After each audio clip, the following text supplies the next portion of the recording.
John O'Naylor. Thank you, Mr. Speaker. I find it somewhat ironic that we've just had a budget that increases the benefit payments for families who have got children in them for the first time in 43 years, and yet the member opposite calls the members on this side mean-spirited. I just see some irony in there that I just couldn't let pass. Mean-spirited people who would want to put benefits up for people who have got children who are... It's bizarre. Anyway, Mr. Speaker, I want to talk about this bill, though, because this is an important bill. And in doing so, I particularly want to start off by acknowledging the important role that kin carers play within New Zealand society. Almost in every circumstance, I think it would be fair to say that when somebody finds themselves being a kin carer, when they're looking after children who are not their own, they don't do so out of choice. They do so often in situations where there's been a high level of stress, where there's been perhaps a death in the family, where there's been for some reason through abuse or neglect or otherwise a parent or parents not available to care for their own children. And so these kin carers, many of them grandparents, find themselves at a stage of life when they were planning on doing something completely different other than care for children, having to once again care for young children. And I can only imagine how challenging that would be. I'm fortunate enough now that my youngest child is 17, but on the weekend I had the privilege of looking after some friends' younger children. We had a nice afternoon, it was okay, we went down to the park, we played and kicked the ball around and all that kind of stuff. But the thought, I have to say, even at my stage of life, in my late 40s, not necessarily in my 70s or 80s as some of these people find themselves. Thank you very much. Well, there you go. So, Mr. Speaker, though, I think, it's a certain stage of life. It's going to be a stressful situation that these people find themselves in, having to return to looking after small children. And so this bill, in fact, actually seeks to lessen that stress. It seeks to lessen that burden. And I want to just, as I said, acknowledge those people for the work that they are doing. There are over 6,000 children being raised in New Zealand by their grandparents. And that's pretty significant. And there's another over 6,000 that are being raised by other family members. And, it's a pretty difficult situation, as I said. You see, when the state has custody of a child, everything is taken care of. There are board payments that are made. There are all sorts of other payments that are made for the upkeep for those children. But when there's a payment made under the orphans benefit or the unsupported child benefit, the payment is less. In a previous part of my life, I had a very short stint as a child, youth and family social worker.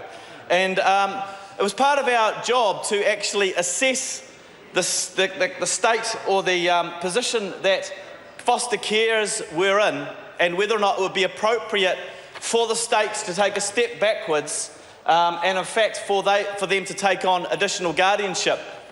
What was a little bit disturbing at the time was I had a manager who, before he would sign off on other payments for shoes and uniforms and stuff, used to ask us, have you asked them this question about additional guardianship, and used to put a little bit of pressure on us to reduce the number of children in care because I think it meant that there was less coming off his budget. But that's by the by.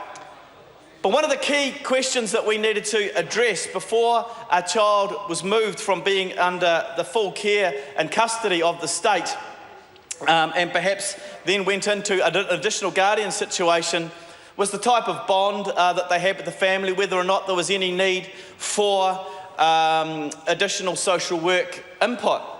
And one of the challenging things that I used to find as a social worker, going to those caregivers and asking them whether or not they would be prepared for the states to take a step backwards, would they be prepared to take on additional guardianship of this child? Because on the surface of it, it seemed like a very good idea because the bonds were there and it seemed like it would be the most stable thing for a child going forward.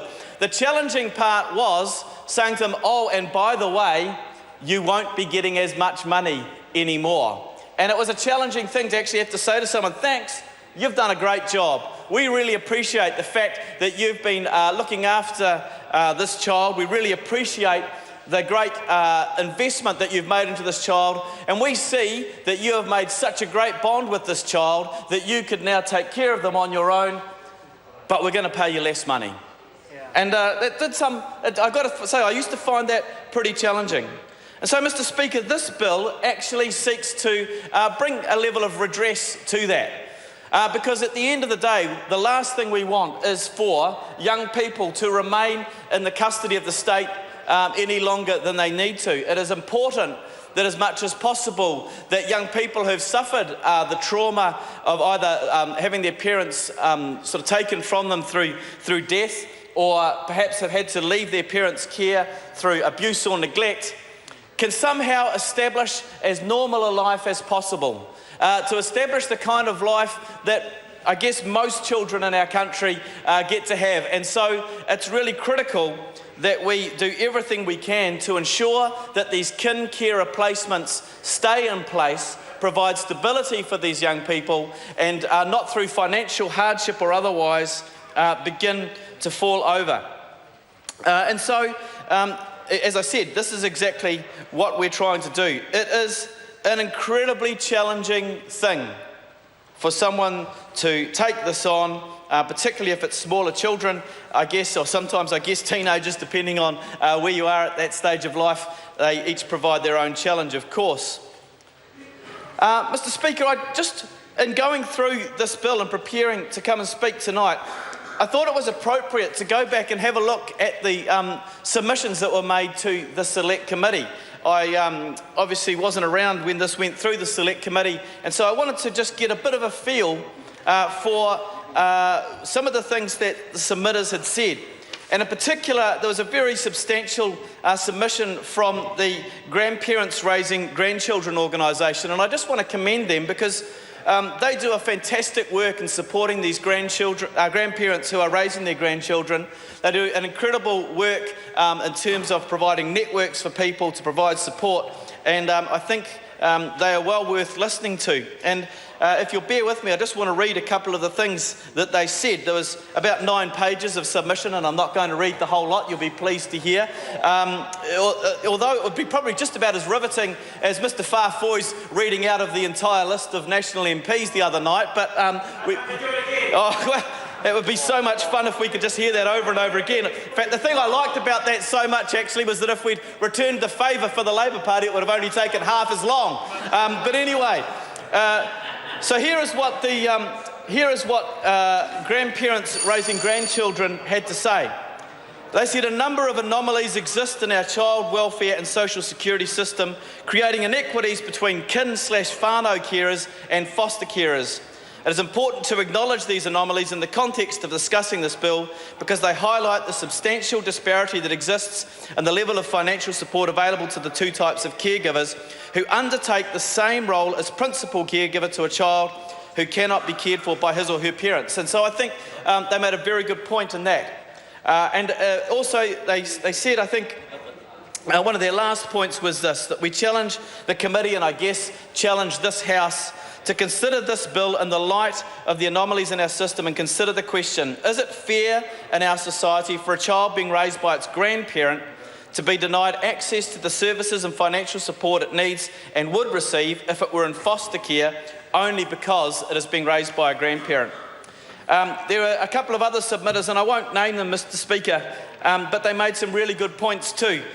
Briefly, someone said, my husband and I have been raising our twin grandchildren since they were 7 weeks old and they are now 9 years old. We feel that a clothing allowance would be an amazing help as it is a struggle to keep up with everything. And so it's I won't go into the other one as well, but I think it's a really important thing that we're doing here. And finally, Mr. Speaker, I just want to remind the House that this is in the context of a wider framework. This is in the context of a government. We are supporting this as obviously a private member's bill, but we are supporting this bill in the context of the extra $10 million that has been set aside through the White Paper on Vulnerable Children.